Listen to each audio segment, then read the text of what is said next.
une grande joie d'être encore une fois avec vous. Merci beaucoup, vous pouvez vous asseoir. Il y a des bien-aimés pour lesquels nous voudrions prier. Aujourd'hui, c'est leur anniversaire. Nous avons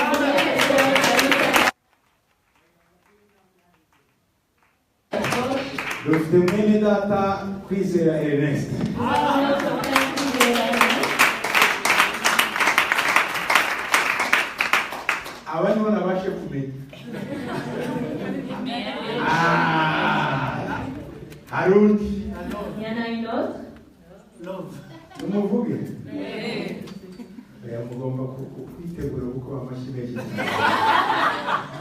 Vous devez vous apprêter à applaudir. Le problème, c'est que ses collègues danseuses ne sont pas là. Alors qu'elle est la vice-présidente.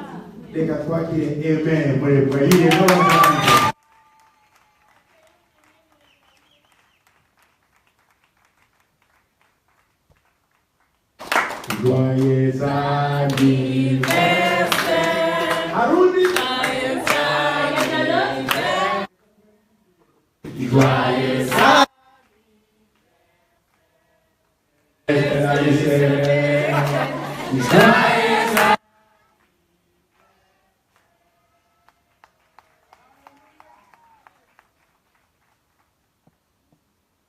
Un jour comme celui-ci, sont venus au monde pour accomplir un grand plan.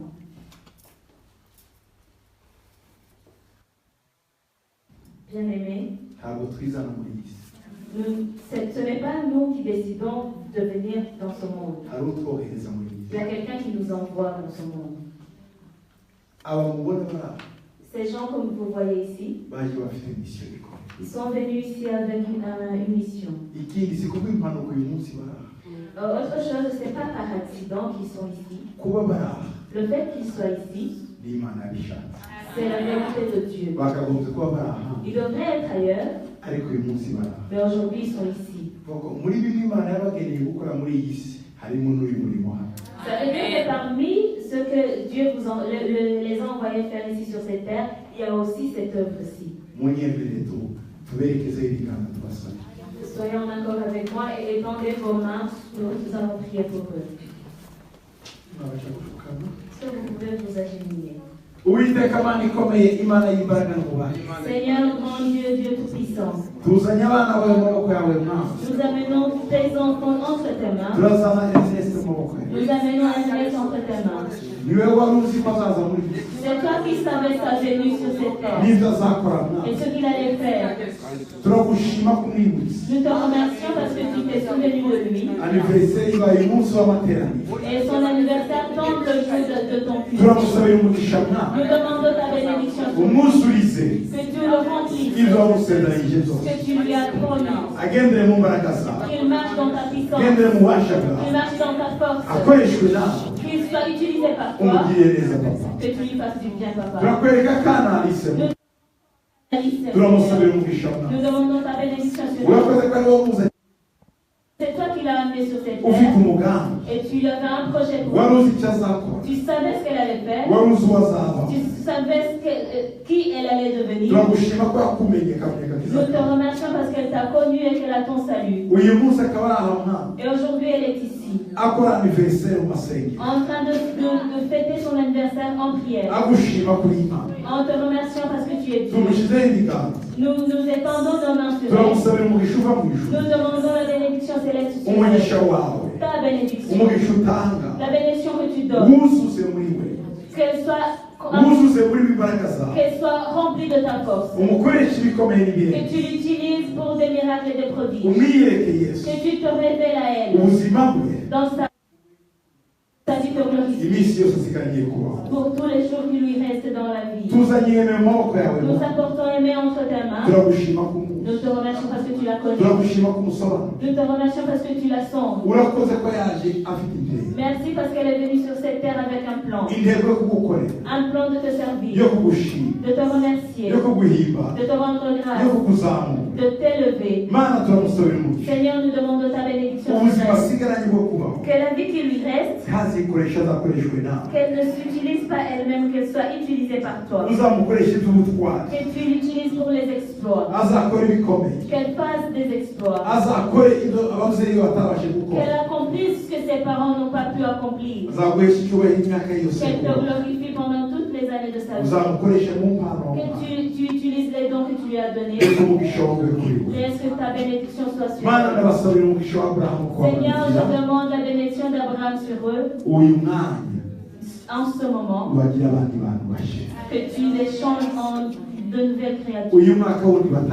Que cette nouvelle année qui commence, tu leur fasses oublier les choses anciennes. Que tu leur montres le bon futur que tu as pour eux. Dans le nom de Jésus. Amen. Amen. Que Dieu vous bénisse. Que Dieu te fasse du bien.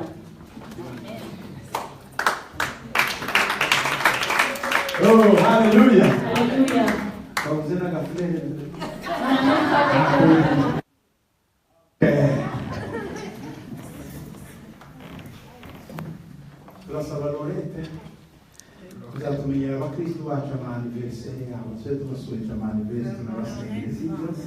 Nous demandons à Lorraine de connaître les anniversaires de nos chrétiens et nous allons les fêter et prier pour eux.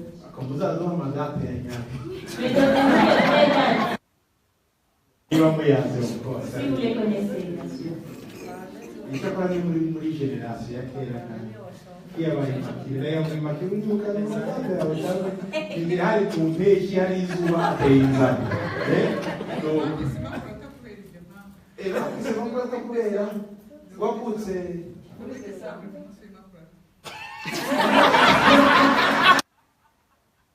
Elle est née à la Sainte Immaculée.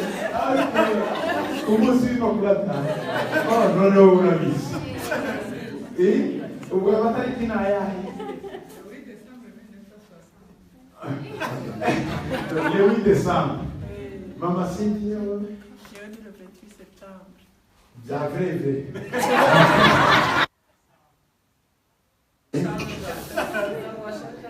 Maman, j'ai... Le 4 février. Le 4 février. Ok, papa et maman. Le 19 janvier. Musée ou actualité? 18 septembre. 18 septembre. Vous voyez, Vous connaissez vos dates de naissance. Donc, vous faites un certificat et vous me dites. Vous avez vos dates de naissance. Oh, hallelujah.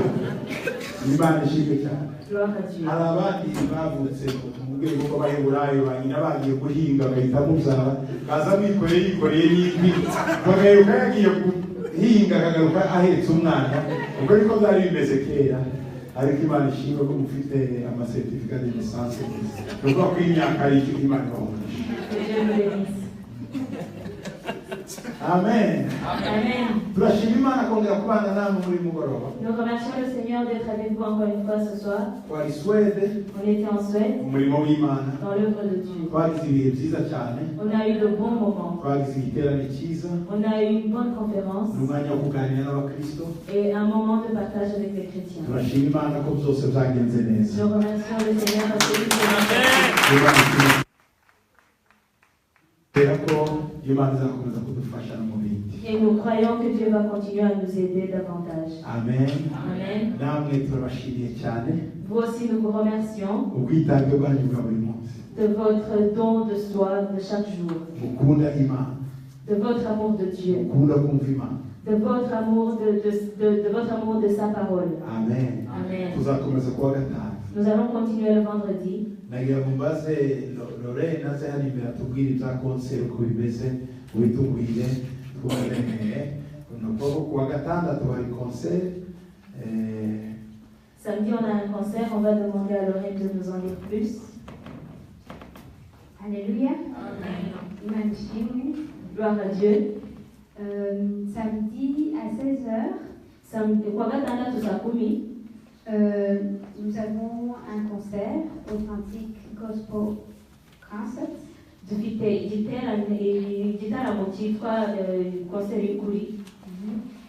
Dufite abacuranzi babiri, umwe ni Medata Israel Boni. Nous avons deux chantres, il y a Israel Boni et Calvin Bridges. n'umunyamerika witwa Calvin Bridges. Bizaba itariki 22 z'ukwa kane samedi à la rue Birmingham numéro 54. Ce sera ce samedi 22 avril 2017 à 16h. À 16h. À 16h, la rue Birmingham 54 1080. Les tickets, je les ai déjà. Si vous ne les avez pas, vous pouvez me voir. Ou sinon, m'appeler. Il y a le numéro sur les flyers ou les posters. Kuri utwo dupapuro mwabonye ku ntebe hariho nimero ze, afite amatike mushobora kumuhamagara mukayagura cyangwa se hari ahandi mushobora kuyabona. Oui, chez Rosie, à la porte de Namur, chez Esther, chez Claude. Ou à ma petite quelqu'un qui aussi pourra toujours me joindre ou joindre toutes ces personnes que je viens d'énumérer.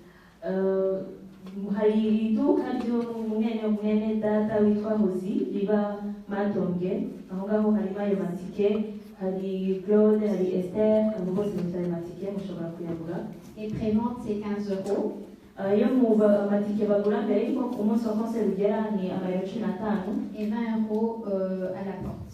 Hanyuma ku muryango umunsi wa konseri amatike azabagura 20. Alors achetez les tickets le plus vite possible avant qu'on termine les préventes. Byaba byiza rero kugura mbere amatike ataragera ku mayero 20, byavuga kuyagura ayo matike ya mbere y'iminsi agura 15. Soyez tous bénis et une très bonne soirée à tous. Muhabwe umugisha mwese kandi mugoroba mwiza. Amashyi kwa Yesu menshi cyane. Vous êtes tous invités à ce concert. Allons écouter et voir comment les enfants de Dieu le louent et l'adorent. Amen. Alléluia. Peuple Peuple de Dieu, je voudrais qu'on partage la parole de Dieu. Et nous sommes dans la saison pascale.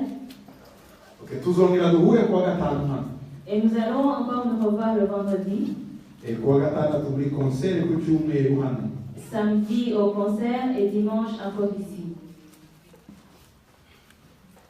Est-ce que je peux vous poser une petite question? Est-ce que vous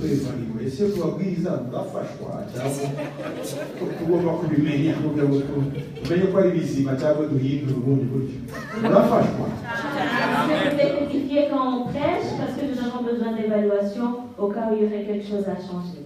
Amen. Amen. Gloire à Dieu parce que vous êtes édifiés.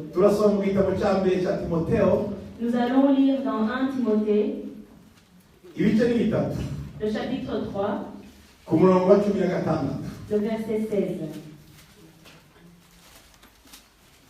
Et sans contredit, le mystère de la pitié est grand. Et sans contredit, le mystère de la piété est grand.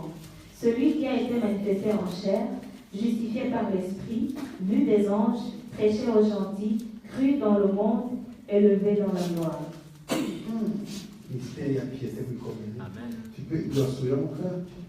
Et sans contredit, le mystère de la piété est grand. Ou le mystère de la divinité de Dieu est grand. Celui qui a été manifesté en chair, justifié par l'Esprit, vu des anges, prêché aux gentils, cru dans le monde, élevé dans la gloire. Amen. Le mystère de la piété est grand. Celui qui a été manifesté en chair. C'est lui, c'est qui? Jésus. C'est Jésus. Il a été, c'est Dieu. Dieu, Imana. Dieu a été manifesté en chair. En chair, number 1. 2. Justifié par l'Esprit. Il a été justifié par l'Esprit, Camille. Vu des anges. Il a été vu des anges, prêché aux gentils. Il a été prêché parmi les gentils, 4. Cru dans le monde. Et il a été donc reçu par le monde, Gatanu. Et élevé dans la gloire. Élevé dans la gloire. Kangani. Ils ont une mystère à piloter.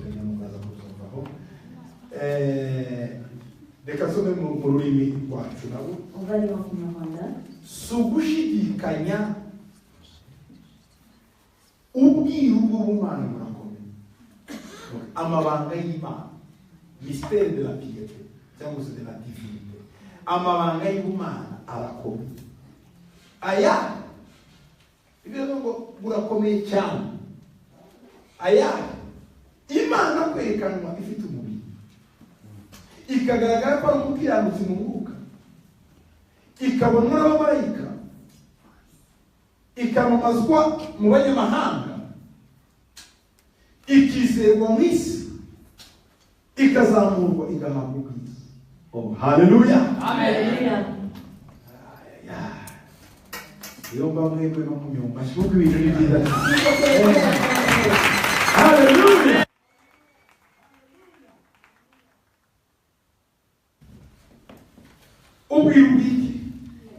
La piété. Le mystère de la piété.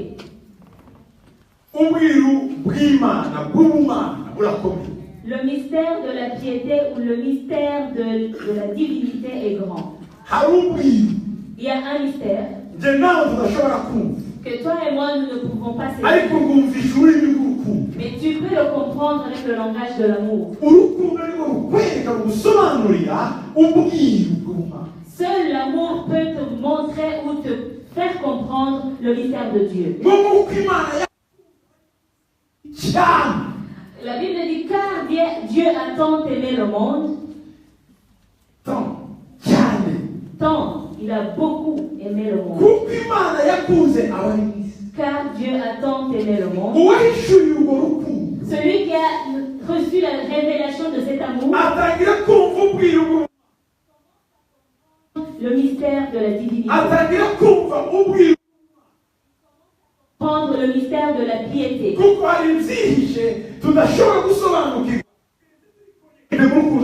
Parce qu'il y a des choses cachées que nous ne pouvons pas comprendre à moins que nous soyons connectés par l'amour de Dieu. L'église des Thessaloniciens était une église problématique.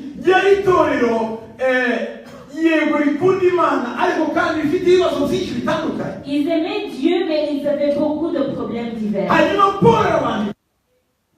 Paul leur a écrit,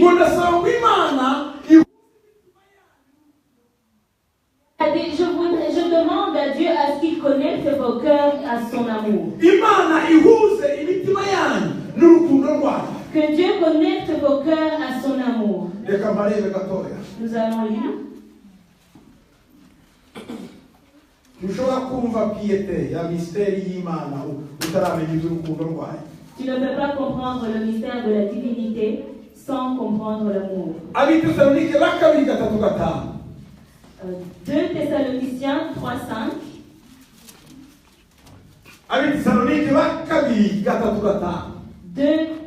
2 Thessaloniciens 3:5. Que le Seigneur dirige vos cœurs vers l'amour de Dieu et vers la patience. Que le Seigneur dirige vos cœurs vers l'amour de Dieu. Vers l'amour de Dieu. Et vers la patience de Christ. Vers la patience de Christ. Alors, iyo imitima yanyu yerekeze ku rukundo rw'Imana no kwihangana kwa Kristo. Donc kugira ngo ubashe gusobanukirwa nuko umutima wawe ugomba kwinjira mu mutima w'urukundo rw'Imana no mu kwihangana kwa Kristo uratangira kumva ububwira ubumana. Pour que tu puisses comprendre le mystère de la divinité ou le mystère de la piété, c'est que ton cœur doit être dirigé vers l'amour de Dieu et vers la patience du Christ. Donc, il est trouvé à comprendre la patience du Christ. Nous comprendrons pourquoi il s'est fait chair et il est venu vivre avec nous. Parce que ce n'est pas simple. de quitter une gloire immense et venir se vêtir de cette chair. Ce n'est pas simple, bien-aimé. Sauf si tu as compris l'amour.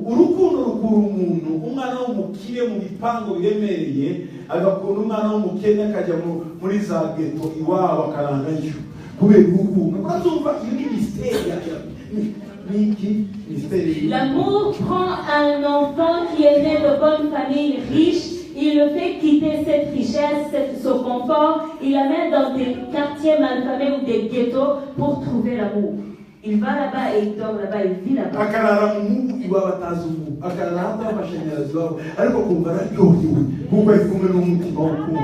Et cet enfant dort dans des maisons non électrifiées, il dort avec les moustiques alors qu'il n'a jamais connu ça dans sa famille, mais son cœur est tellement satisfait parce qu'il est avec la personne que son cœur aime. Quand on lui demande, mais qu'est-ce qui t'a manqué chez toi? Vous savez ce qu'il répond? Il dit, j'ai trouvé la personne que j'aime et qui m'aime. À cause de l'amour, il y a des choses que vous ne pouvez pas comprendre que Dieu a fait. Car Dieu a tant aimé le monde.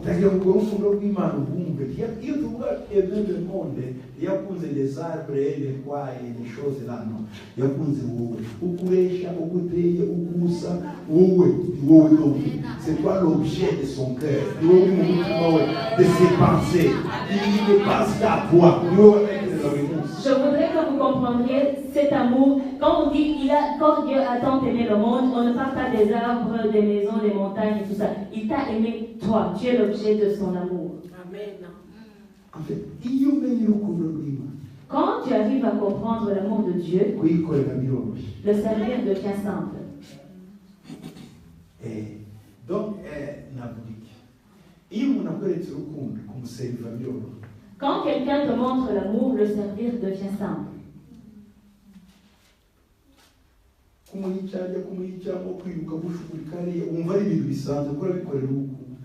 Lui chercher à manger, le servir, aller à gauche, à droite pour son bien, ça ne te demande pas beaucoup d'efforts parce que tu le fais pour la personne que tu aimes. Amen. Amen. Amen. Amen. Hari mystère ya piété. Hari ubwiru bw'Imana hano burimo buvugwa muri Bible. Iyi mystère ya divinité, iyi mystère y'Imana ni iyihe bene data? Donc, quel est ce mystère dont on nous parle? Le mystère de divinité ou le mystère de piété? Paul atangira ngo sugushidika. Paul commence en disant sans contredit. Izo mbabwira na contradiction musishidikanye ni ibintu bifatika bizima byo. Je n'ai aucun doute à ce que je vous annonce parce que ce sont des choses palpables. Kuko ubwiru bw'Imana burakomeye cyane cyane. Imana kwerekanwa ifite umubiri.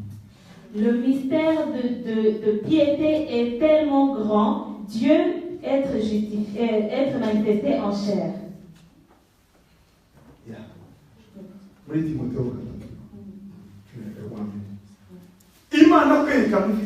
Celui qui a été manifesté en chair.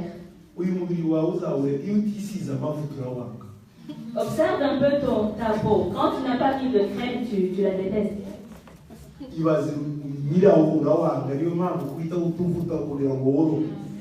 Imagine, c'est ta peau à toi, mais il t'arrive de la détester, c'est pour ça que tu mets des crèmes pour qu'elle soit douce.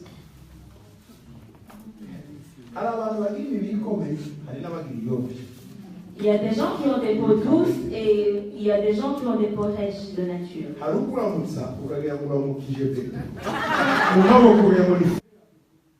a des gens qui te donnent la main et quand tu les salues, on dirait que tu réponds. Et l'autre, quand il te salue, tu sens que la main est douce. Ça dépend de la nature. Il y a des gens qui ont des peaux douces. Il y a des gens qui ont des peaux rêches. Ça peut aussi dépendre de la crème que tu utilises. Alors vous imaginez quelle aurait été la raison pour Dieu de venir se vêtir de cette peau. Je vais vous parler un peu de mauvais côtés de la peau ou de la chair. Les bonnes, vous les connaissez, je ne vais pas les répéter. Parfois, la peau ou la chair sont mauvais. Il y a des moments, si vous ne le submergez pas dans l'eau, cette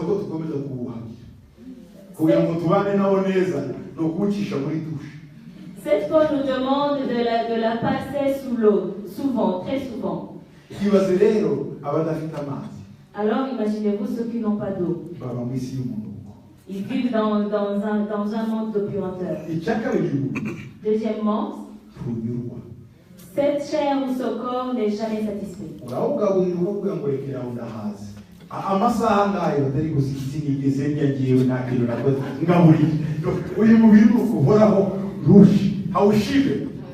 Tu lui donnes à manger, il te dit, oh, tu peux arrêter, je suis satisfait. Quelques heures après, il te dit, mais qu'est-ce que tu me fais? Moi, j'ai rien mangé, j'ai faim.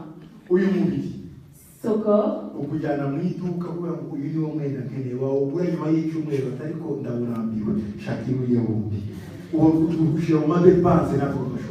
ce corps t'amène dans un magasin, il te dit, moi je veux ce vêtement-là, tu l'achètes, une semaine après il te dit, moi j'en veux plus, je veux celui-là plutôt. Il te met dans des dépenses qui te dépassent.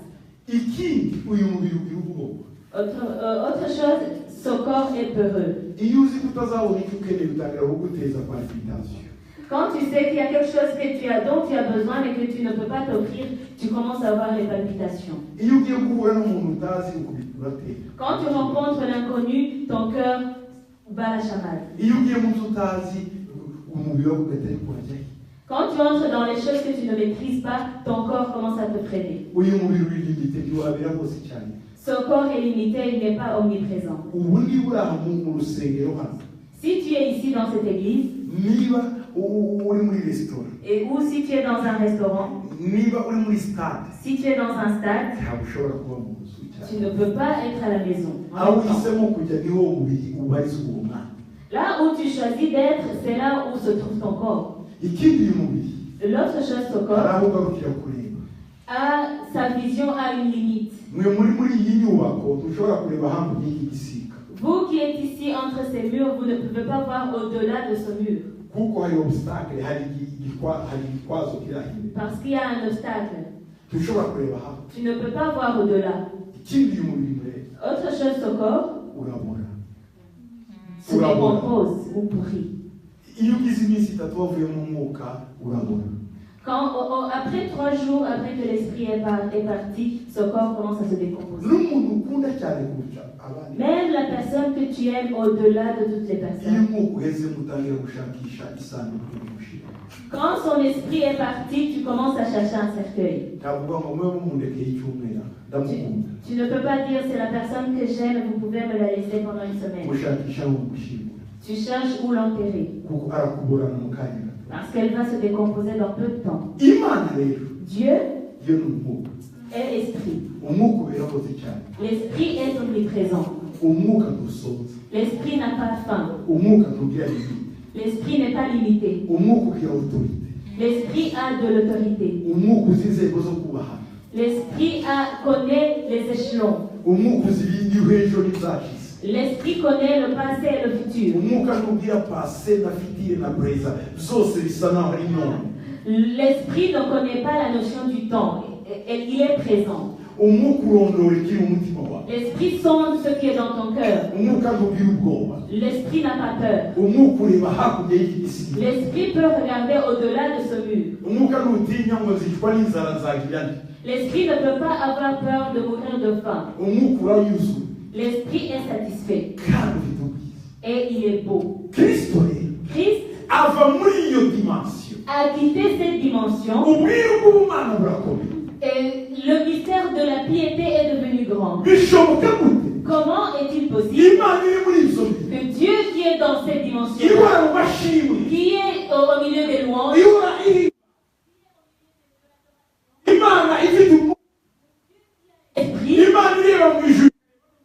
qui peut regarder dans le ciel et sur la terre, le Dieu qui peut être à l'église, au restaurant, au stade, à la maison en même temps, qui est en Afrique, en Océanie, en Europe en même temps, à qui appartient la terre et le ciel, les eaux et les arbres. Comment est-il possible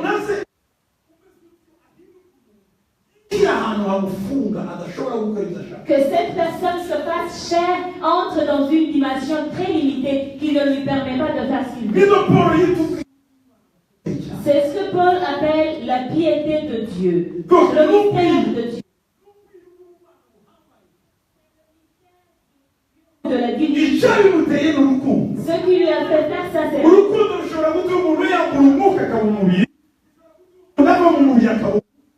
l'amour peut faire que l'esprit se fasse chair ou que la chair entre dans la dimension de l'esprit. Alléluia. Alléluia. Dieu être manifesté en étant chair. Dieu, celui qui a été manifesté en chair. Dieu être manifesté en chair. Dans le livre de Jean, le premier chapitre, au verset 14.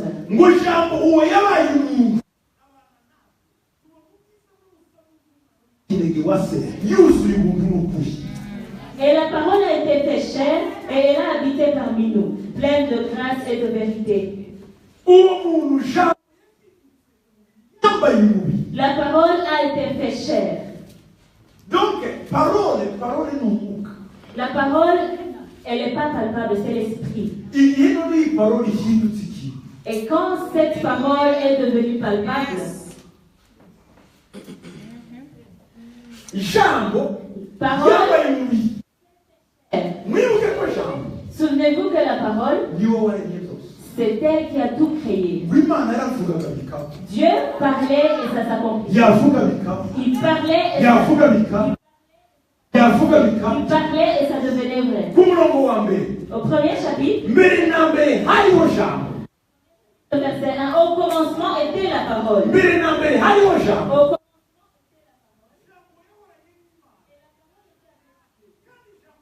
Et la parole était au commencement avec Dieu. C'est pareil. Ça a été fait sans elle.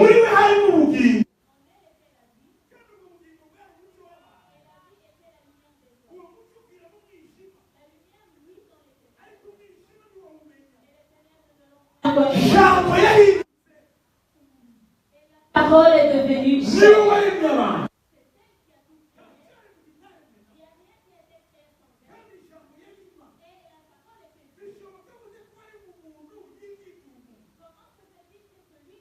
Et l'homme se fait homme. C'est le mystère de la piété. Être dans la ressemblance de celui qui a créé une chaussure se réveiller un bon matin et se dire je vais me transformer en chaussure. Il sait que la chaussure piétine dans toutes choses. Dans la boue.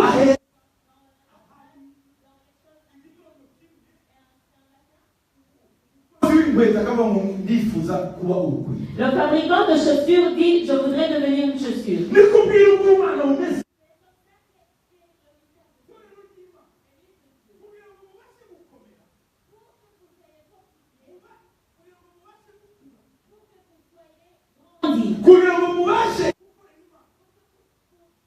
Servir Dieu.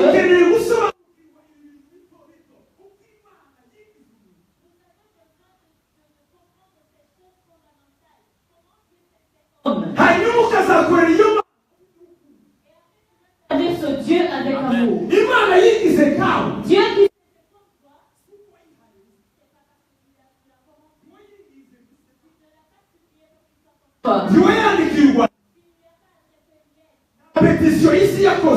le monde n'a fait aucune pétition. Il a été motivé.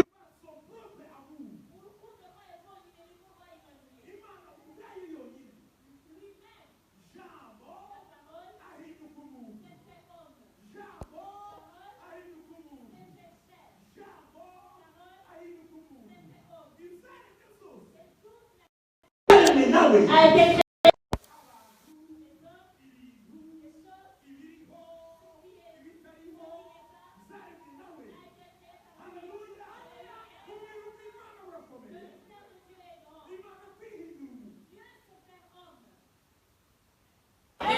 Yes.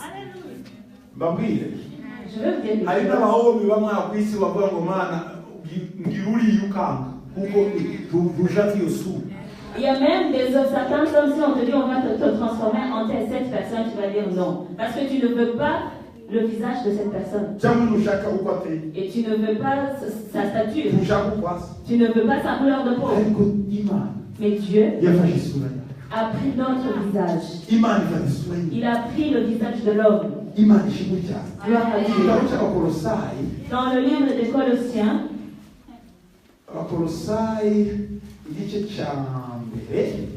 Colossiens chapitre 1.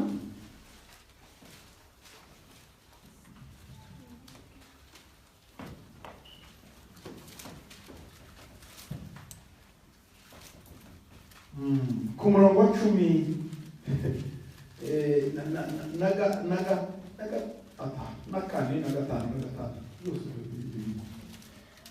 Colossiens chapitre 1 verset 14 et 16 et 17. En qui nous avons la rémission des péchés. Il est l'image du Dieu invisible, le premier-né de toute la création. Car en lui ont été créées toutes choses, qui sont dans les cieux et sur la terre, les visibles et les invisibles. Trône,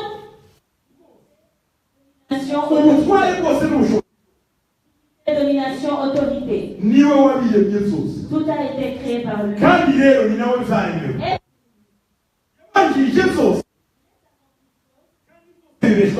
Et toutes choses subsistent en lui. Écoutez cette parole. Dieu, quand il était sur le point de créer, je vais vous rappeler comment Dieu a créé les choses. Proverbe 8. Souvenez-vous que nous sommes en Timothée. Nous allons revenir. Je suis en train juste de parler sur la parole qui s'est fait chère. Proverbe chapitre 8.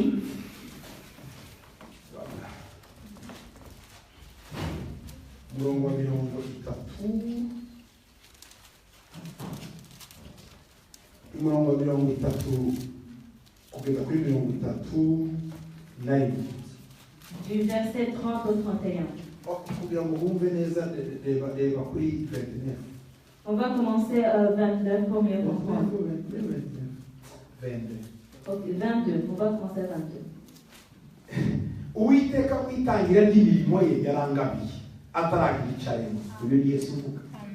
L'Éternel m'a créé la première de ses œuvres, avant ses œuvres les plus anciennes. C'est Jésus.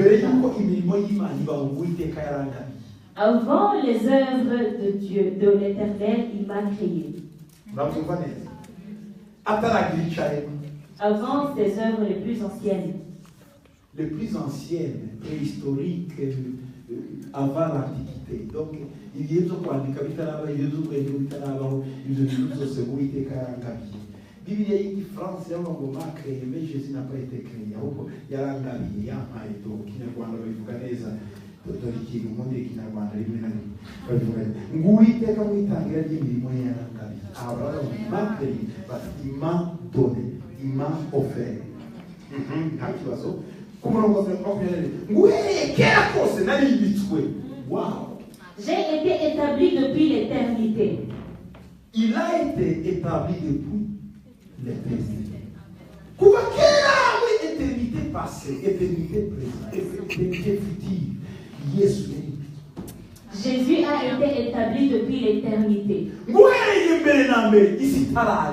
Dès le commencement, avant l'origine de la terre. L'origine. Avant que les atomes de la première planète Terre, avant que les couches rocheuses se forment.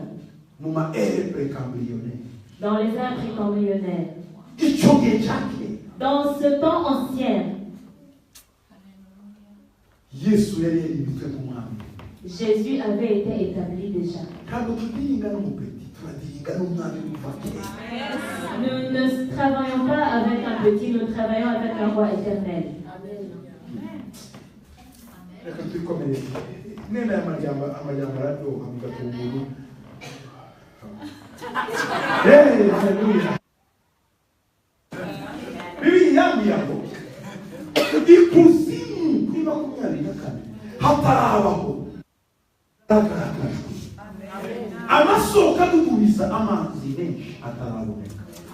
Je fus manifesté quand il n'y avait point d'abîme, point de source chargée d'eau. Voilà. Moi j'étais là. Les sources d'eau c'était là-bas. N'arrive pas. Donc, lui il vivait, il régnait. Avant toute forme de vie, avant les abîmes, avant les eaux, il était là, il régnait, il était établi. 27. Au verset 25.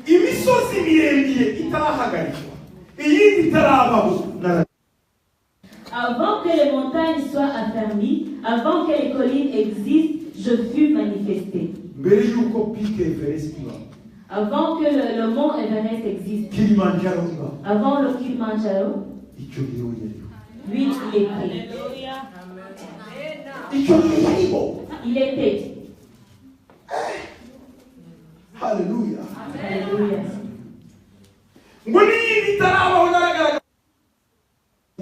Avant les collines. Avant que les collines existent. Des collines, les Ardennes. Les Ardennes, lui, il vivait. Avant que les Ardennes soient, il vivait. Jésus existe. Alléluia. Avant les montagnes suisses, Jésus existait.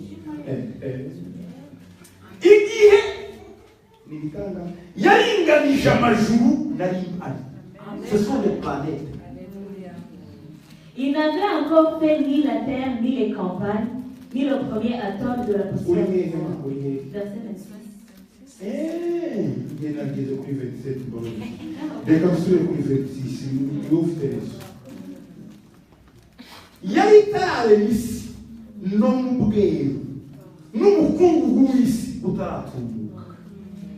Il n'avait encore fait ni la terre, ni les campagnes, ni le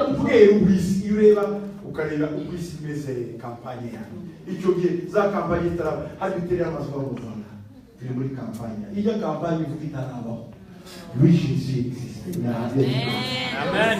Ni le premier atome de la poussière du monde. Le premier quoi? Atome de sa poussière. Vous connaissez la poussière?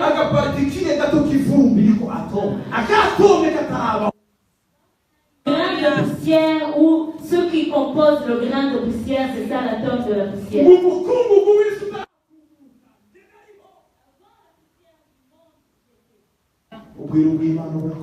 Le mystère de Dieu est grand. Alléluia. 27. 27. Mugihe yakomereje ijuru hejuru no mugihe amasoko y'ikuzimu yahawe imbaraga. Lorsqu'il disposa les cieux, j'étais là. Lorsqu'il traça un cercle sur la surface de l'abîme.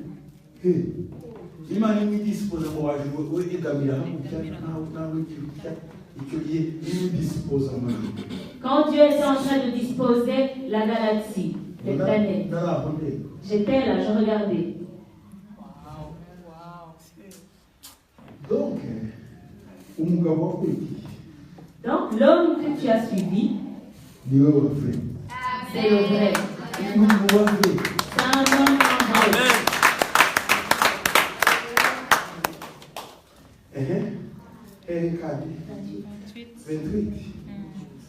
Mugihe yakomereje ijuru no mugihe amasoko y'ikuzimu yahawe imbaraga igihe yahaye inyanja urubi rwayo kugira ngo amazi atarenga itegeko ryayo kandi no mu gihe yagaragaje imfatiro z'isi icyo gihe nari kumwe nayo ndi umukozi w'umuhanga kandi nari umunezero uranezerewe imbere yayo. Haleluya. Et que les sources de l'abîme jaillirent avec force lorsqu'il donna une limite à la mer pour que les eaux n'en franchissent pas les bords. Lorsqu'il posa les fondements de la terre, j'étais à l'œuvre auprès de lui et je faisais tous les jours ses délices, jouant sans cesse en sa présence. Jouant sans cesse en sa présence. Hey, hallelujah. Yes, alikuwa anacheza. Hivi ndio sasa alikuwa anacheza mbele yangu. Jésus jouait en présence de l'Éternel. Imana ibwira kuze ngo uzagabukira ntuzagire hariya kuko aha ni ubutaka ikabwira ubutaka ngo nawe ntuzijira igafata akadomo ubutaka igatera mu mazi ngo nawe uguma ako niko mwita ile bati wakarwawe amazi ntaza kurengera w'amazi umenye imipaka yawe udetaye twose ngo nari imara ikina imbere yawe. Hey, hallelujah.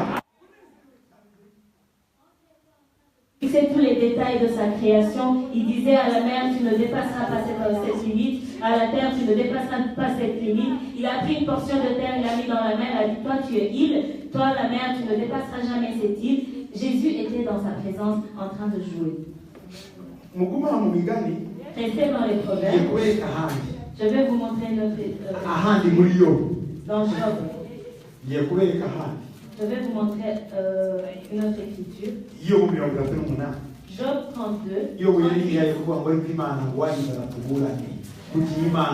Imana yangize icya n'icya ndayivuze yaravuga ngo Yohane sinyibone yakomeza sinyirebe wayizana ngo tuburane ibazo cyo yambore. Imana igiye kuvugana nawe w'iserwakira igihera muri iyo 38 yamubaje ibibazo birenze ijana ndagira ngo turebe ibindi gusa bya kurikaya. Job 38, on va regarder sur les questions que Dieu a posées à Job, parce que Job commençait à se lamenter et se disait, si on m'apportait Dieu ici et maintenant, j'aurais quelque chose à lui demander.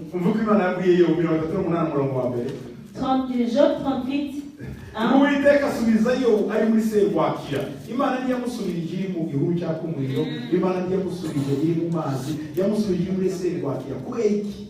Ubuzima bwayo bubaye muri turubiyo. Imana ivugana nawe n'ibihuriro. Dieu a répondu au milieu de la tempête. Il ne a pas répondu dans un buisson ardent ou dans l'eau ou dans quelque chose d'autre. Il lui a répondu dans une tempête parce que Dieu te répond suivant les circonstances dans lesquelles tu te trouves. Ngwoninde kumurongo wa kabiri ngo wangiza inama n'amagambo atari mu bwenge noneho kenyera kigabo ugombye kukubaza namusubiza. Qui est celui qui obscurcit mes desseins par des discours sans intérêt? Ngewe ndateganyirira nabitegura hakaza umuntu wawe ku obscurcisa. Uwoninde qui est celui-là?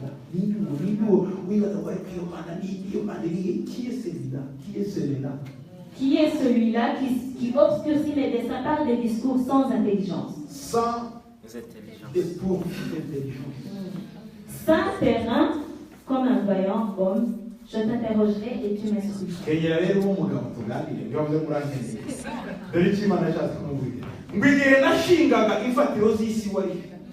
Où étais-tu quand je fondais la terre? Dis-le si tu as de l'intelligence. Qui en a fixé les dimensions? Le sais-tu?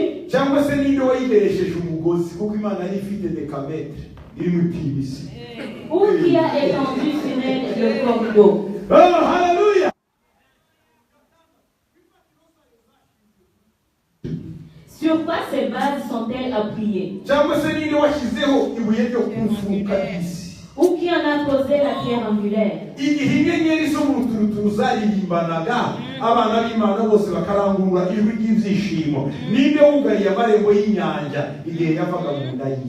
Alors que les étoiles du matin éclataient en chants d'allégresse et que tous les fils de Dieu poussaient les cris de joie, qui a fermé la mer avec les portes quand elle s'élança au sein maternel? Mwibuke ko twasomye ngo Yesu yabyinaga imbere y'Imana. Wiki gihinyenyeri zo mwijuru n'abamarayika ngo barahimba. Souvenez-vous qu'on a lu que quand Dieu plaça les dimensions de la terre, Jésus était là en train de jouer. Et ici, il nous dit, quand les étoiles éclataient en chant d'allégresse, ce sont des anges qui chantaient. Vous vous souvenez dans les proverbes, j'étais en sa présence jouant.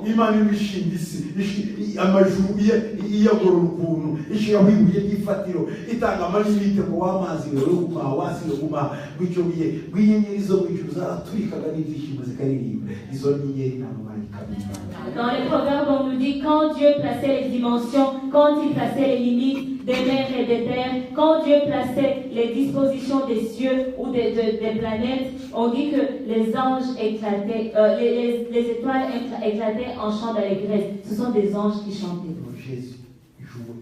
Jésus jouait en sa présence.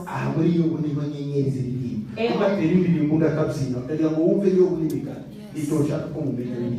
on voudrait comprendre dans Job et dans Proverbe. En Proverbe, Jésus jouait. Les anges chantent, un prophète et Jésus joue.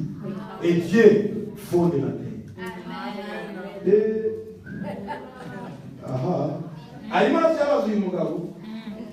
Dieu est toujours en train d'interroger Job.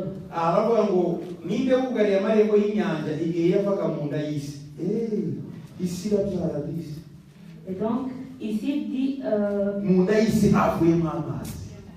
il y a eu des sources d'eau qui ont jailli du sein de la terre. Verset 9.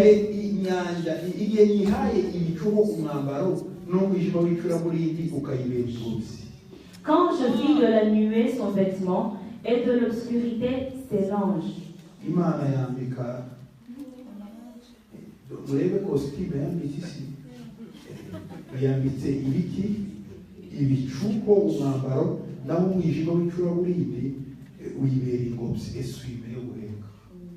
Dieu a fait de la nuée le vêtement de la terre et l'obscurité son linge.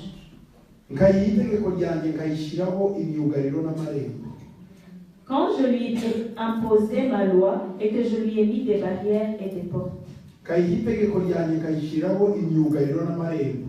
Quand je dis tu deviendras jusqu'ici.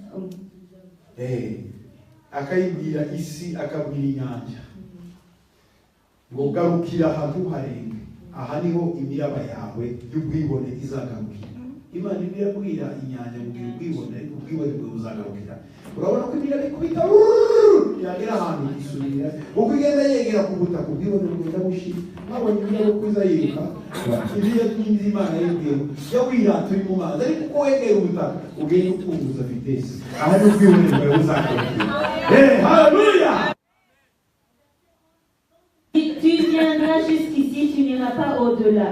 Ici s'arrêtera l'orgueil de tes flots. Vous avez déjà vu les vagues de la mer, quand elles approchent les rives, elles diminuent de vitesse parce que quand elles sont dans la mer, au large, elles sont très orgueilleuses, mais quand elles arrivent aux berges, elles diminuent le flot. Lisez tout le chapitre de Job 38.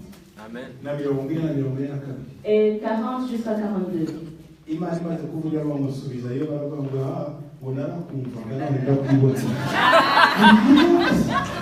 parlé, il a réponds-moi et Job a dit, je t'avais entendu, maintenant je te vois. Avant j'entendais qu'il doit te parler, mais parler de toi maintenant, et ça n'a rien à voir.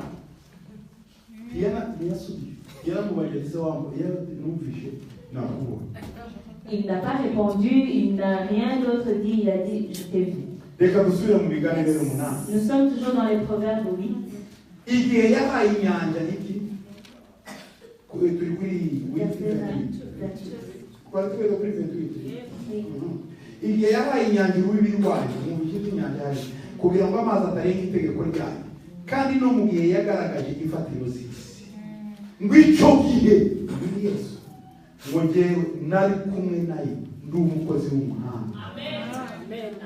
Lorsqu'il donna une limite à la mer pour que les eaux n'en franchissent pas les bords, lorsqu'il posa les fondements de la terre, j'étais à l'œuvre auprès de lui.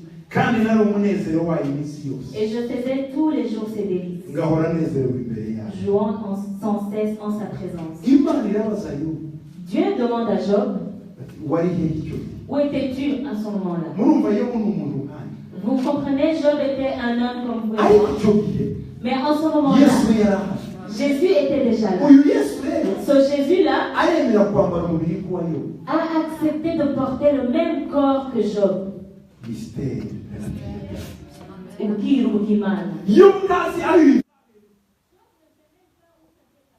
Histoire. Personne ne connaît. Mais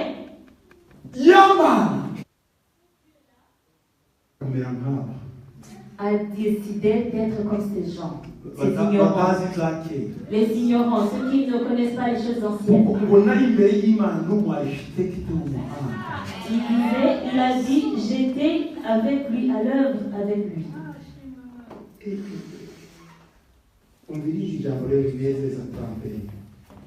Verset 31.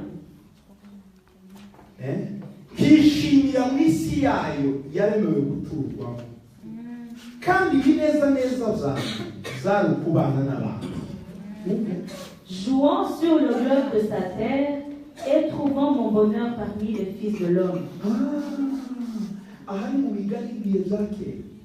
C'est des proverbes des temps anciens.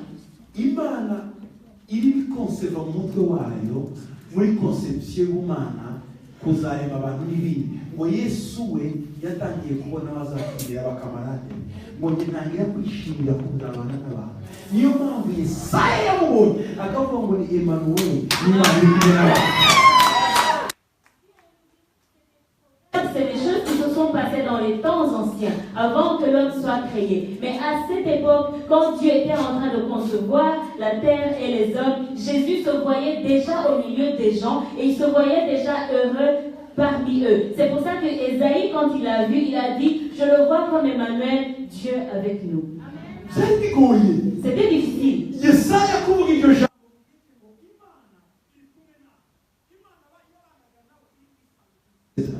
Imana yabanaga nabo iri mu ihema ariko noneho Imana umuhungu yitwa Emmanuel yavugaga ibyo Yesu yifuye kuva kera ariko ngiye neza byanjye ni ukuzabana n'abantu. À l'époque d'Ésaïe, c'était difficile de dire Dieu avec nous parce que eux, Dieu, il vivait avec eux dans en chair et en os. Mais il a dit, je vois, tu enfanteras un enfant, un fils qui s'appellera Emmanuel, Dieu au milieu de nous.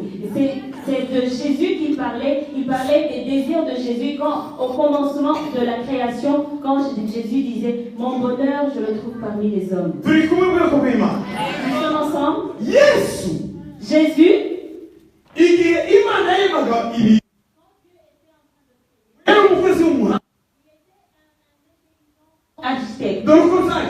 Voilà comment ça se passait. Si nous retournons dans les Colossiens, on va aller dans les Colossiens 1:16. Car en lui ont été créées toutes choses. Voilà. In him, inside him, through him. Car en lui. En lui. Ça c'est bon.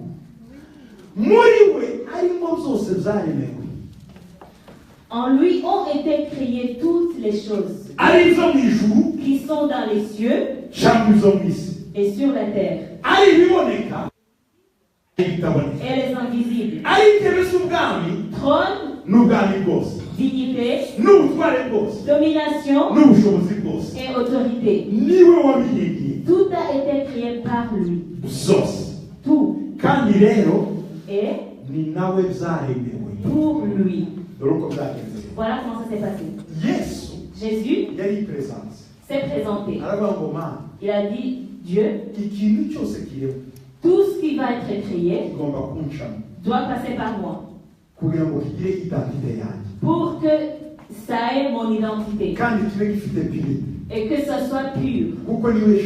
Parce que c'est lui la parole. Dieu disait que soit la lumière et la lumière fut. Que cette chose soit. Que les arbres soient, les arbres étaient. Jean l'a dit, c'est la parole. Dieu, Imani yavuga. Le verbe, c'est le verbe. Ni jambo kuvuga. C'est-à-dire que Jésus, dans l'éternité passée,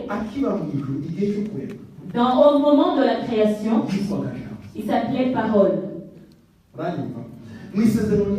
Dans l'Ancien Testament, il s'appelle Emmanuel. Parce qu'il va vivre avec les gens. Dans le Nouveau Testament, il s'appelle Jésus.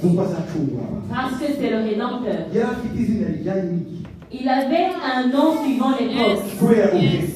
À cause de l'objectif. À cause du plan. Au moment de la création, il était parole. Mais il était Dieu. La parole était Dieu. Rien n'a été créé sans lui. En fait, c'était lui le ventre qui enfantait. Le jour où le monde a péché, le jour où Adam a péché,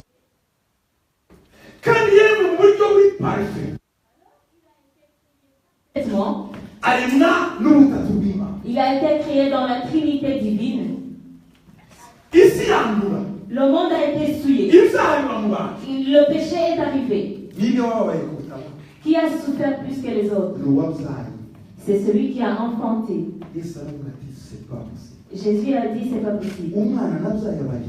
L'enfant à qui j'ai donné naissance devient délinquant. Le monde qui est sorti de moi devient corrompu. Ce n'est pas possible. Qui devait se porter volontaire pour venir racheter le monde? C'est celui qui l'a enfanté. Il y a le mystère de la piété. Nous commençons à comprendre. Nous commençons à ouvrir le mystère de Dieu. Regardez dans nos langues africaines. Quand un enfant devient délinquant, on dit c'est l'enfant de sa mère. N'est-ce pas? Et la mère ne va pas dire non, il n'est pas à moi, elle va dire non, c'est la chair de ma chair. C'est mon délinquant. C'est mon voleur.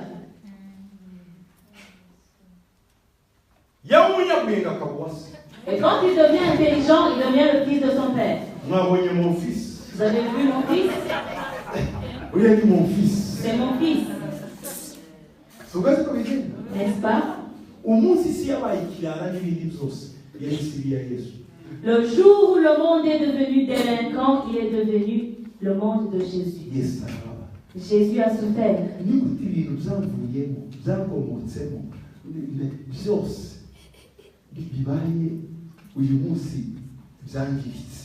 Comment est-ce que les choses qui sont sorties de moi deviennent corrompues aujourd'hui?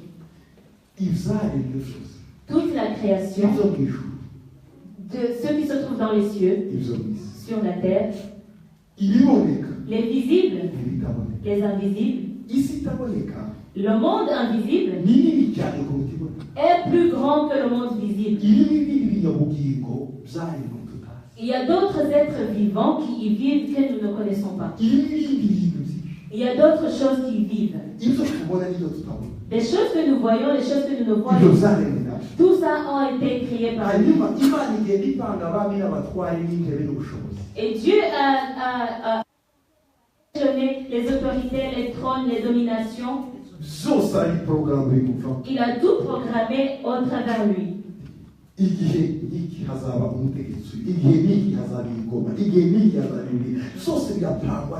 Il a dit à cette époque tel roi, à cette époque tel empereur, à cette époque tel président. Tout a été planifié. La Bible dit les visibles et les invisibles, trône, dignité, domination et autorité. Tout a été créé par lui. Un bon matin, le monde a été complètement corrompu. Jésus était chagriné. Mais avant que tout cela soit, il avait dit, mon bonheur est parmi les hommes. Si je vis avec les hommes, cela va me plaire. Il y a eu un conseil. Qui va y aller? Qui va racheter le monde? Ils étaient tous. Nous avons Dieu le Père, Dieu le Fils et Dieu le Saint-Esprit. Qui va y aller? Jésus a dit personne d'autre sauf celui qui a enfanté. C'est pour ça qu'il dit, je suis venu chercher le perdu. Parce que Jésus est venu chercher quelque chose qui était original mais qui a été perdu. Quelque chose qui s'est souillé alors que c'était quelque chose d'authentique. Ok, maintenant tu vas y aller. Comment est-ce que ça va se passer? C'est toi qui as établi les trônes, les dignités et les autorités. Est-ce que tu vas supporter être en dessous ou sous l'autorité humaine? Alors que c'est toi qui l'as créé. Elle dit oui, j'accepte. Est-ce que tu vas supporter la faim? Alors que c'est toi qui as créé la nourriture et toutes sortes de choses. Oui, j'accepte. Est-ce que tu vas supporter la fatigue? Alors que c'est je supporte. Est-ce que tu vas supporter les insultes? Alors que c'est toi qui as créé la bouche. Je vais supporter. Est-ce que tu vas supporter le mépris? Alors que c'est toi qui as créé la gloire. Je vais supporter. Est-ce que tu vas supporter la nudité? Alors que c'est toi qui as créé les palpables et les non palpables. Je vais supporter. Tout ce mépris, tu vas l'accueillir. Tu vas accepter de suer. Alors que tu es l'esprit. Oui, je vais supporter.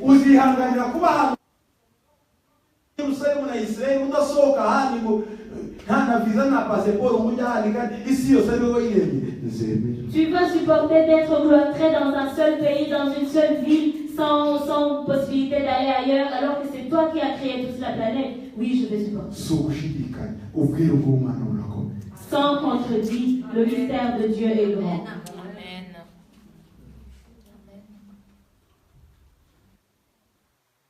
Amen. Dieu être manifesté en chair. Il a dit, Jésus, tu dois faire un entraînement. Pour que tu puisses traverser tout cela, il y a des choses que tu dois faire. Les gens qui vont en espace,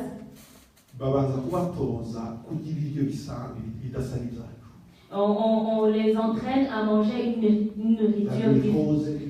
nourriture déshydratée. Quand le corps est habitué, ils entrent dans les satellites. Et quand ils entrent dans les satellites, ils montent. Ils ne peuvent plus manger d'autres nourritures habituelles. Parce que le corps doit s'habituer à ce mode de vie. Et quand ils reviennent sur Terre, ils ne mangent pas le foufou en premier lieu. Moi,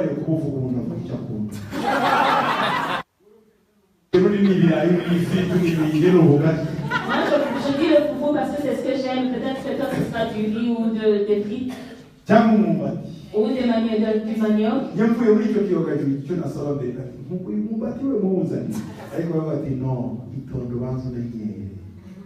Quand ils arrivent sur terre, ils ne prennent pas directement leur nourriture préférée. On leur demande de s'habituer. Voilà Dieu être manifesté en chair, comment ça s'est passé. Philippiens 2. Souvenez-vous, parole s'est faite chair.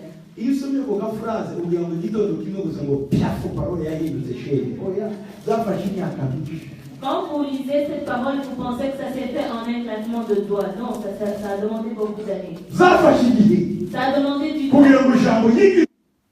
Que la parole soit chère. Philippiens 2, verset 6. On va commencer au verset 5. Ayez en vous les sentiments qui étaient en Jésus-Christ.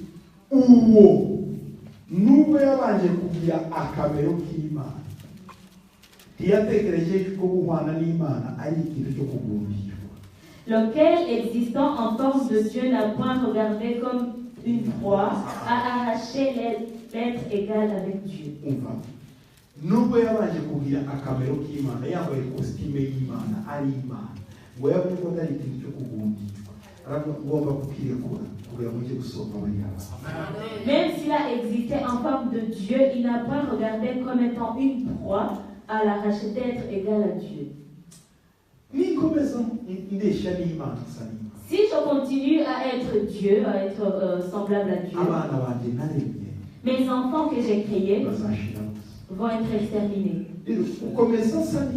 Donc, continuer dans ma nature divine, ça ne me plaît plus. Parce que mon bonheur est de vivre parmi les hommes. Et ils sont perdus. Nous avons tous été perdus. Nous étions comme des brebis égarées. Dieu a vu que cette nature humaine n'était pas une proie. Être égal à Dieu n'était pas une proie à arracher. Et il a commencé à s'entraîner. Il s'est dépouillé lui-même.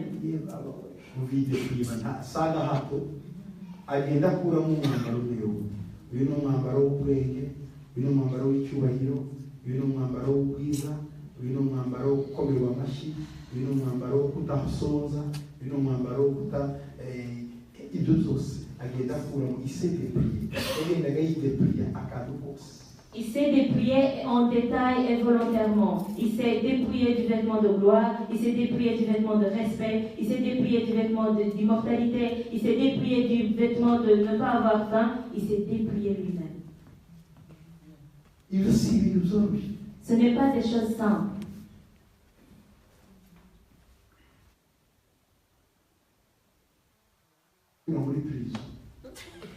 Si on te demande d'aller habiter en prison,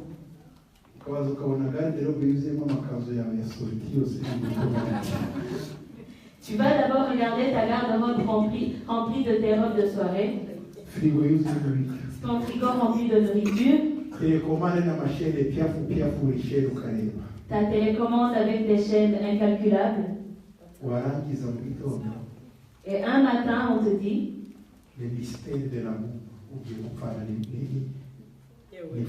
à cause de l'amour, tu vas mourir avec les prisonniers. À cause du mystère de l'amour, tu vas être prisonnier. Et tu n'apporteras aucun vêtement parce qu'il y a l'uniforme de prisonnier qui t'attend. Tu ne mangeras pas quand tu voudras, tu mangeras à l'heure fixée par le chef de la prison. C'est comme ça que Jésus est venu.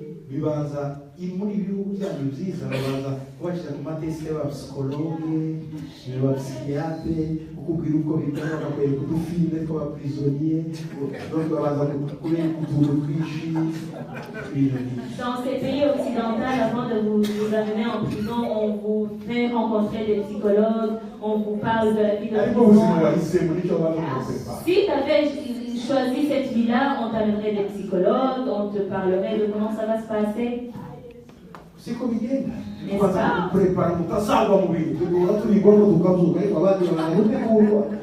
On va te préparer pour amortir le choc.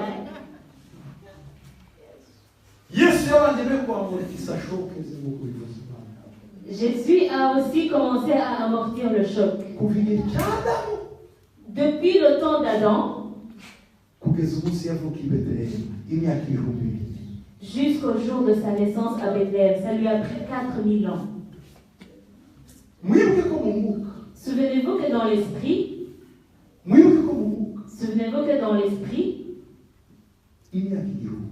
1000 ans équivalent à un jour. Cela veut dire que ça a pris à Jésus 4 jours. Parce que dans l'esprit, il n'y a pas la notion d'état ou de temps ou la notion de distance. Ce qui fait que toi, tu sens que c'est très loin. C'est parce que tu fais tes anniversaires. On attend que l'année soit complète. Aussi, il n'y a pas d'anniversaire. Il y a l'éternel.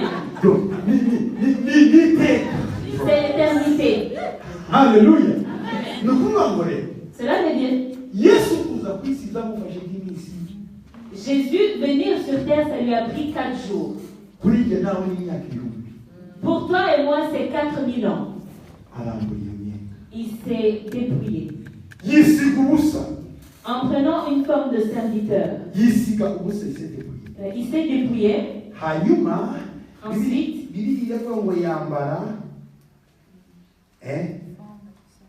voilà. Akamero k'umugaragu w'imbata. Écoutez, il y a akamero k'Imana rakambura yambara akamero k'umwesclave. Il s'est dépouillé de la forme divine, il a porté la forme de l'esclave. Amapriza ararutana cyangwa se abantu bararutana. Harwaba n'umuntu basi ntubimana. Les prisons, il y a différentes formes ou différents niveaux de prison. Vous pouvez même être un homme, mais pas un esclave. Il est venu, il a porté le costume de serviteur, d'esclave. Oh, Jésus. Donc, agira ishusho y'umuntu. En devenant semblable aux hommes. Il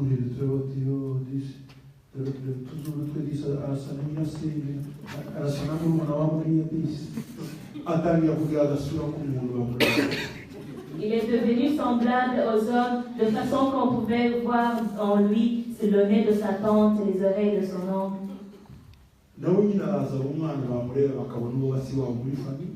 Et il est devenu un enfant comme les autres, et quand on le regardait, on pouvait l'associer à quelqu'un d'autre de sa famille. Les orteils de ton fils sont semblables à celles de sa tante Elisabeth. Il était semblable aux hommes. Il a porté tout ça.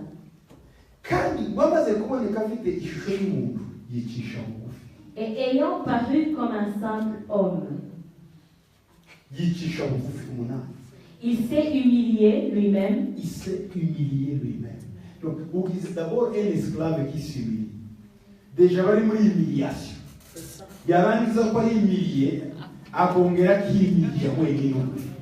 déjà, être dans l'esclavagisme, tu es déjà humilié. Alors, être quelqu'un d'humilié de nature et t'humilier encore toi-même. La nature de l'esclavage, c'est une nature humiliante. Et puis lui-même, il s'humilie encore. Donc, waba humilié na nature wambaye warangiza nawe ubwawe ukimiliyaka. Ibintu bikomeye. Le mystère de la piété. Kuboneka yambaye umubiri. Être manifesté en chair. Dore urugero zaciye. Voilà le voyage que ça a fait. Je vous ai parlé de qui il était avant. Lors de la création. Quand les anges chantaient pour lui. Quand il créait toutes choses. Comment il était. Un bon matin, à cause de l'amour, il s'est vêtu de chair. La première chose qu'il a fait, il s'est dépouillé de la nature de Dieu. La deuxième chose, il a porté le vêtement de servitude. Le troisième, la troisième chose, il a été semblable à l'homme. La quatrième chose, il s'est humilié. La cinquième chose, se rendre obéissant jusqu'à la mort. Sixième chose, jusqu'à la mort de la croix.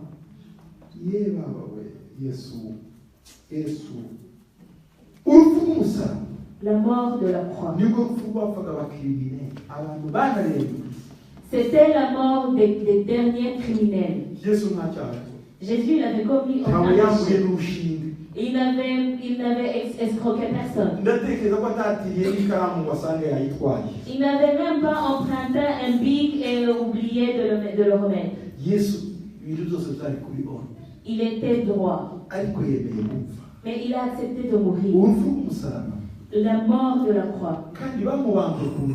Et on l'a rendu dans un carrefour. C'est pas sur une montagne. C'était dans un carrefour où les gens passaient en allant à Damas. Quand les gens voyaient quelqu'un crucifié,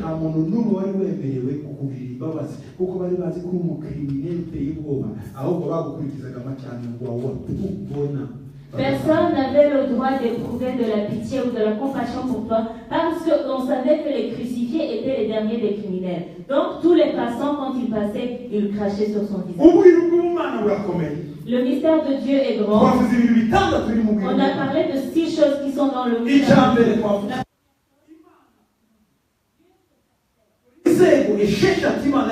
Voilà 6 niveaux qu'il a passé, par lesquels il est passé pour devenir.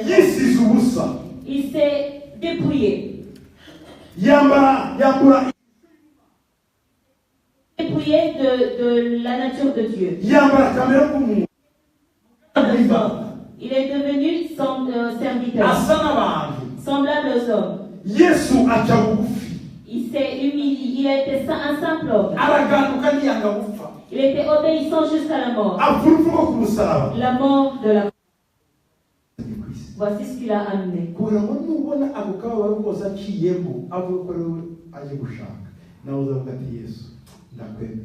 Pour que si tu vois toute cette souffrance par laquelle il est passé, tu diras Jésus, je t'accepte. C'est pour ça que quand nous péchons, c'est comme si nous lui disons tu n'as rien fait. La Bible dit nous le crucifions pour la deuxième fois. C'est comme un enfant. Un enfant que tu tires dans un endroit difficile. En Tanzanie, une femme est allée chercher le bois pour le feu. Il a laissé son enfant à la maison. Quand il est revenu, il a trouvé sa maison brûlée. Et elle a vu la chambre de l'enfant était sur le point d'être consumée. Et elle est rentrée, elle a traversé le feu.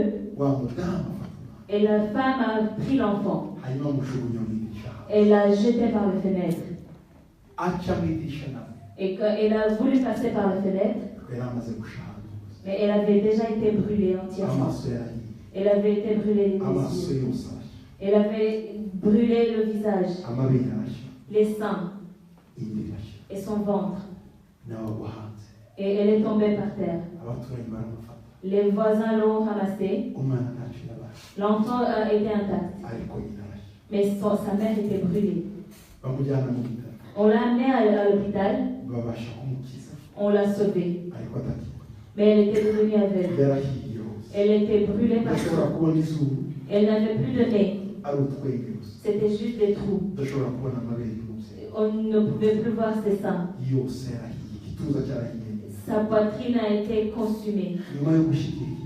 Après un long moment à l'hôpital, après cette brûlure, elle était guérie. Elle est sortie de l'hôpital. L'enfant était élevé par ses tantes paternelles. L'enfant a grandi. Et il est devenu quelqu'un de grand. Et Dieu l'a aidé. Partout où il allait dans les fêtes, il apportait sa maman. Il disait celle-ci, elle a perdu ses yeux, elle a perdu ses seins, elle a perdu son visage pour que je vive. Maman, je t'aimerais. La femme qu'il a épousée, il lui a donné une condition. Tu devras aimer ma mère plus que tu le m'aimes. Parce que ce n'est pas ma vie, c'est la vie de ma mère que je vis. Si tu vois le visage de ma mère, souviens-toi que c'est moi qui devrais être comme ça. Mes frères, cet enfant a aimé sa mère parce qu'il se voyait en elle. Parce que sa mère a été brûlée à cause de lui. Il a aimé. Mais dans une autre ville de Tanzanie, il y avait un autre enfant qui a eu exactement la même situation. Mais lui, dans sa vie, après qu'il ait grandi, il a demandé à ce qu'on ne permette pas sa mère de l'approcher parce qu'il avait honte. Sa mère. On l'a amené dans un village très reculé. Lorsque les autres hommes parlaient de leur mère, ils ne parlaient pas de leur mère, sa mère. Parce qu'il était complexé. Ma mère n'a plus de nez, il n'a plus d'yeux, il n'a plus de sang, elle n'a plus rien. Elle dit, apportez-la très loin. Je ne veux même plus la voir. On lui a apporté les nouvelles de sa mère. Ta maman est souffrante. Voici l'argent, allez vous occuper d'elle. Je ne veux pas d'elle. Elle me fait honte. Ne dites même pas que c'est ma mère. Ces deux mères ont vécu. Ces enfants ont vécu. Une mère est morte avec chagrin parce que la personne pour laquelle elle avait donné sa vie n'a pas reconnu. L'autre, elle est morte avec la joie parce que son enfant a été sa gloire et sa joie quotidienne. Mes frères, c'est comme ça que nous sommes aussi. Il y a deux sortes de gens. Il y a des gens qui aiment Jésus, qui n'ont pas honte de parler de lui. Parce qu'ils savent qu'il est mort pour eux. L'existence d'aujourd'hui, c'est Jésus. Paul dit, c'est ma fierté. Parce que ce n'est pas moi qui vis, c'est Christ qui vit en moi. Ceux-là n'ont pas honte de parler de Jésus. Ils n'ont pas honte de proclamer. Ils n'ont pas honte de le servir. De Dieu, ils travaillent. Quand ils sont dans le métro, ils parlent de Jésus.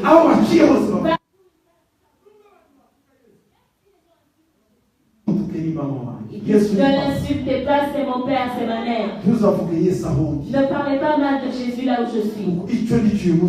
Parce que qui je suis aujourd'hui, c'est Christ.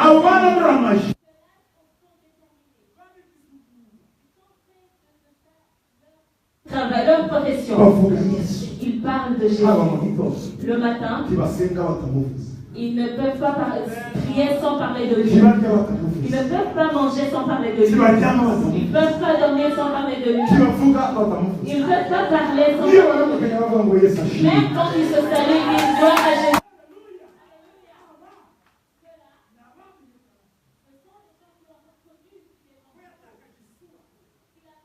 Sa gloire pour eux. Il a perdu son visage pour eux. Il a laissé les cieux. Les gens qui ont compris son amour. Jésus leur a donné la vie, mais ils ne veulent pas parler de lui. Ils ont honte de parler de lui. Ils ne veulent même pas montrer beaucoup qu'ils le connaissent.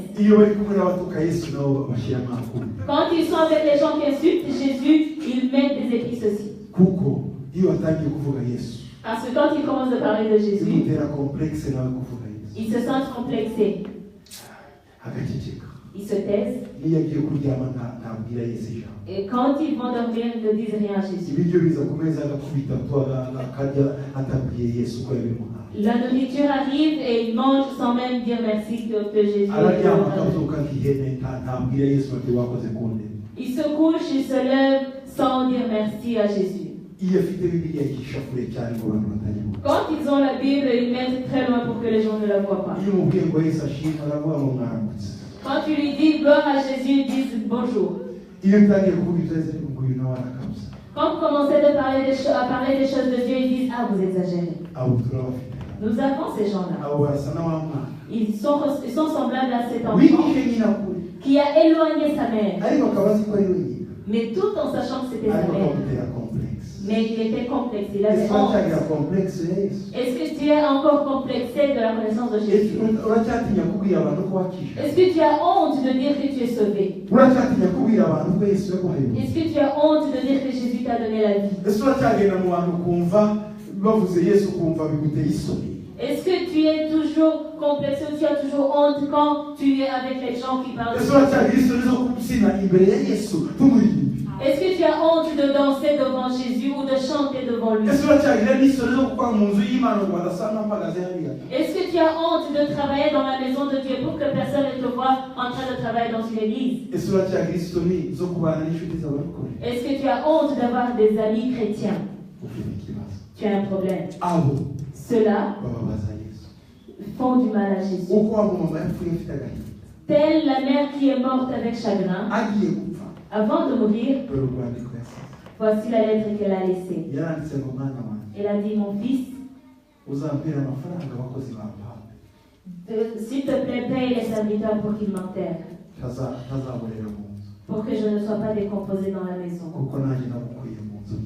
Parce que moi aussi, je t'ai tiré de la maison alors que j'étais sur le point de mourir. Je n'ai jamais aimé personne au-delà de l'amour que je te porte. À part toi. Mes yeux, ma peau est partie à cause de toi. Ta maman qui t'aime tant. Qui s'est sacrifiée pour toi. Qui a perdu son visage pour toi. Merci. Elle est morte. Mes frères, que Jésus ne t'écrive pas ce genre de lettres et te dise au revoir, nous ne nous reverrons jamais. Je te demande ce soir de reprendre une décision d'aimer Jésus plus que tu ne l'as jamais fait, de proclamer Jésus plus que tu ne l'as jamais fait, de parler pour Jésus plus que tu ne l'as jamais fait. Je te demande à ce que tu y penses encore, parce qu'il t'a tant aimé. Il t'a aimé alors que tu ne le connaissais pas. Il t'a racheté alors que tu ne le connaissais pas. Il t'a donné la vie alors que tu ne le connaissais pas. La personne que tu es aujourd'hui, ce que tu es aujourd'hui, que Dieu te bénisse.